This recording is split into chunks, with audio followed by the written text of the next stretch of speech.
Alright, so a very basic one when we installed a solar panel mounting on our rooftop. We have solar accessories here. So the end clamp is the one who holds our panel at the end side of our solar array.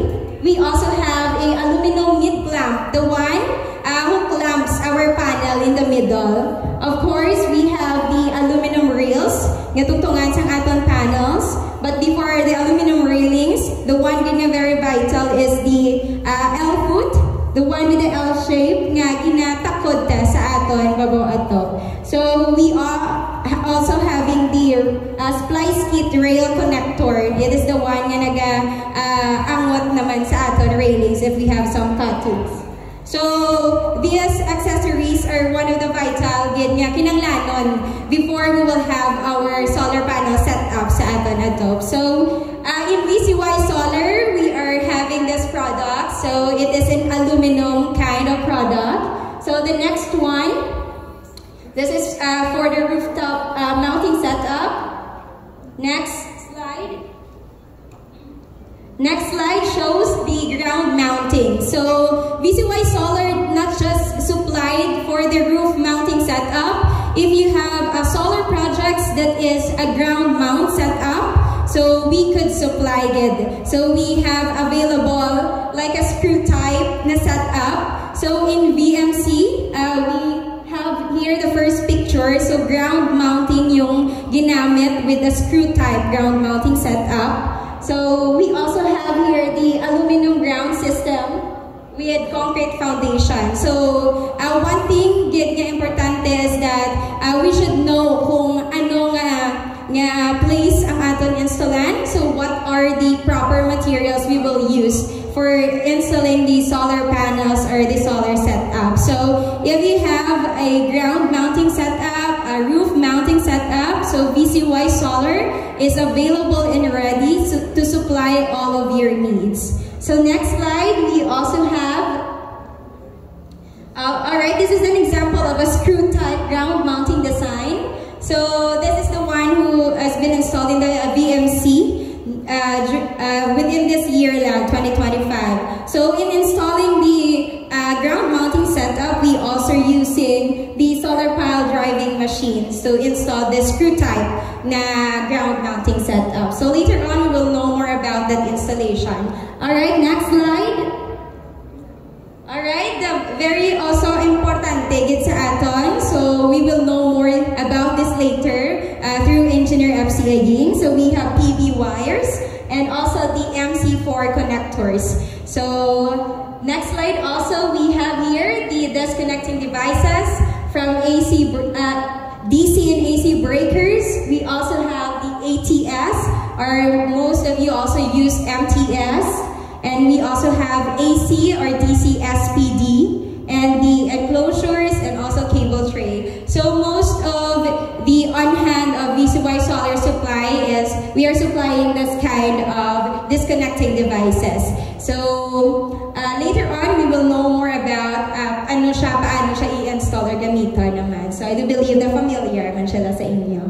So next slide also. So for the roof mounting setup, I will just gonna turn over this to the expert, syempre. Alright, to discuss this further, let us give a deeper understanding of solar mounting systems and their components.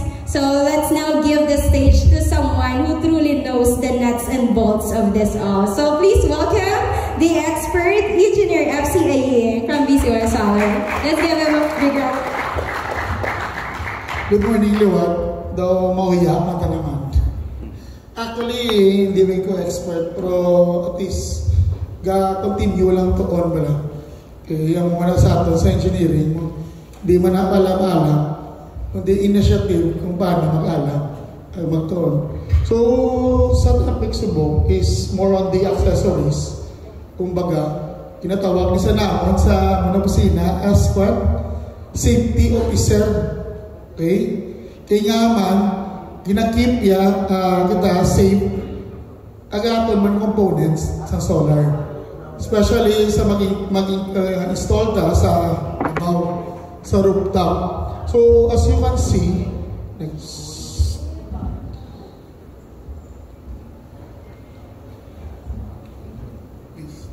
So, i-discuss na gina ni Ms. Ting, in-introduce niya, is the accessories like the L-foot, which is used sa rooftop. Amo na siya in between, ga-hold sa atong nga railings and sa atong nga roof, sa mga CPR lanes na bala. So, first thing first, we should know kung ano yung ang structural na capacity sa atop naton. Kay FYI, ang aton na solar panel actually weighs up from 27 kilogram up to 35 kilogram. So, depende sa aton na capacity. So, before that, syempre, ang aton na definition sa aton na solar panel, solar power. So, kabalo naman ta nag-aware naman ta na si solar power, electricity that comes from the sun. Okay? So, out of those components, syempre, para magamit ta, we need some components such like inverters, panels, at sa mga batteries man. So, amo na siya ang paano mag-generate sa solar power. So, kabalo naman ito na from the sunlight, syempre ma-strike sa ating panel. So, si panel mag-generate sa ato na electricity. Okay? So, pero DC na siya. So, we need an inverter to convert it into AC.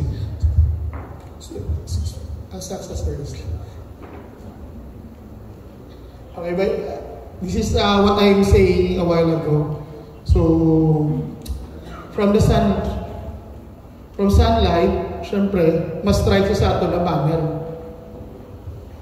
Strike sa ato na panel, nakita naman. So, basta curious na kung paano na siya mag-work. Actually, si panel na siya, may element na isa. Eh, di ba na ito naman before na ang matter composed of photons, electrons, sa neutrons. So, syempre, si panel mayroon sa negative electron and si sunlight mayroon sa protons na element. So, once na, di ba may movement sa atong electron, may electricity na gina-produce. So, this is out from the cell sa panel na. So, after that one, syempre, kinanglan ta sa ato na inverter para at least naman i-convert na from DC to AC. So after that one, syempre sa mga disconnecting na devices and kung naka-net meter na, pinanglan na sa bidirectional na meter. So amon siya ang type ng installation na din introduced ni Ms. Steve. Yeah, next. Accessories.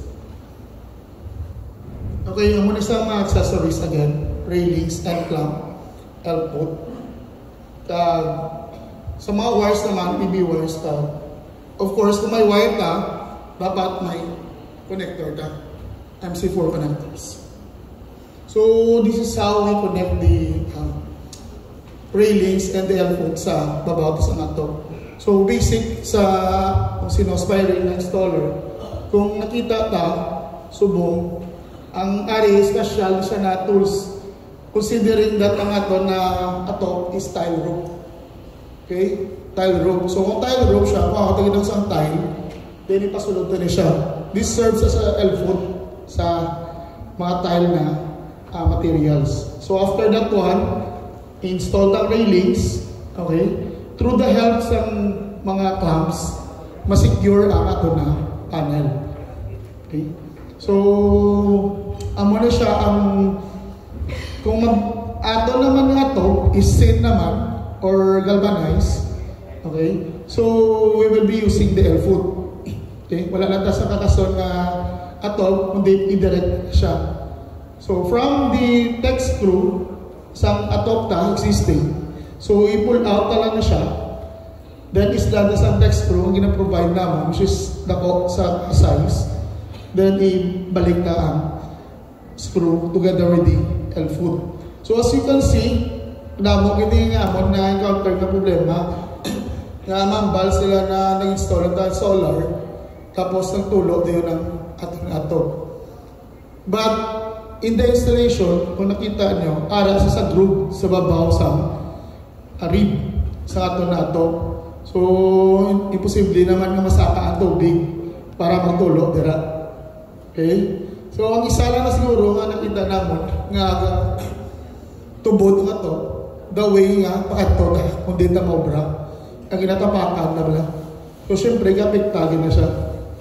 So, matulog. Amo ng cause ng tulog. Pero, sa ambal nila nag-install sa solar nga matulog. So, do alam siguro. So, next. Next. So, amo na siya sa basic na installation ng bulb. Gina. Remove na lang ang text ko sa baba ito. So, pag remove ka, again, kita sa drink picture, island ka puntahan na sa L-foot. So after that one, i-plaster ng panel. Okay? I-seal na yun siya sa end clamp at mga mid clamp. So, then after that one, i-lay out siya mayo, kagugtong yun. Para at least, hindi siya lupad. So, basi may mamangkot sa inyo, actually may given na torque mo siya ka-force kung pila. Kung kinaknantagin, depende sa specification sa ato na screw. Kaya mayroon na specification. Kaya kung padalman yun, gina-compute pa na ang wind velocity. Kung bagagaling diri sa aton, okay na lang. Ang amon nga accessories actually, nakadesign sa 280 to 350 ang wind velocity niya na masarangan niya. Okay. So, pero mayara nga design nga para kung ano ang gusto nyo na wind velocity para ma-resist siya. So, next.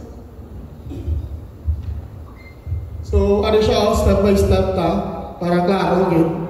Once na-install na nga ito na L-foot, ang muna sa screw, ibutang ta. So, hindi ta mabudayan sa screw kay kung 9 lash niya siya. I-twist na lang. Sa una, sa baguhan kami, labalaba sa railings, inatasuhot na namon. Napasuhot na namon. Kita na niya siya. Naman sa railings, no? Sa railings. So, ang screw, before ginapasulod rin namon. Pero, syempre, kung naganig ito onta, kung nagbalaan namon, na pwede galit. Hindi ito mabudaya. Especially kung nga dito sa tunga-tunga. Okay? Especially kung nga dito sa tunga-tunga. So, by the way, ari gini nga mo na model para makita nyo na kung ano yung set up sa babaw sa ato. So, from our railings to the clouds, ari ka lang mid-clamp po. Of course, sa iya pa lang a word kung anong mid-clamp. So, ara sa tunga-tunga. And then yung clamp at sa tapusan. So, basta may mamangkot doon sa inyo, kung pilagid ka railings, ang pwede na ibutang ang standard. Actually, depende sa orientation sa katokta. Okay? Kung tamaan ka hilay, of course, talaga naman duha ito ni butang. Okay? So, pwede tayo magbutangan 3 or 4. Pero, pag flat sa, pwede namang 2. Okay? So, depende actually sa orientation sa atom natin. So, after that one, ang muna siya minambal kung ang rib sa babaw. So, layo ang tubig na magsaka pa sa babaw para magtulo ang atom. Okay? So, after that one, once may install mo na ang railings, pahugot na da through the use of Allen screw. So, maybe karon kung mag-break time or lunch time, makabisita ka mo din at makaperform ka mo actual or makita. Kaya rin man natin mga engineers na mag-support sa ato.